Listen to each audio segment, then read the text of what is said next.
Austin Peay and James Road. Police department smashed my Corolla.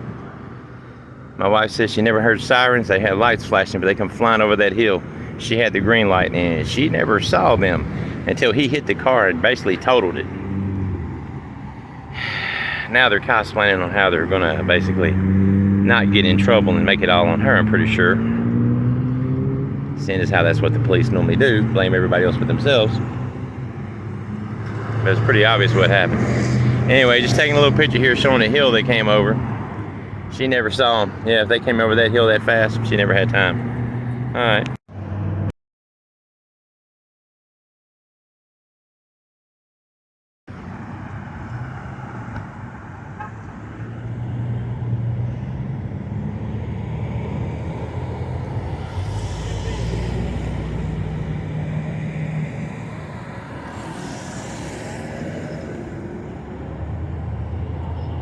Fucking thugs.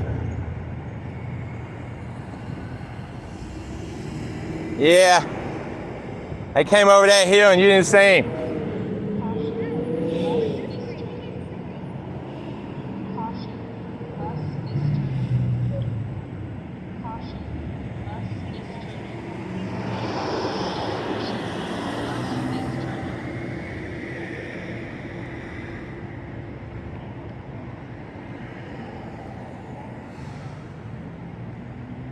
Yeah, they're gonna give you the ticket no matter what, ain't they?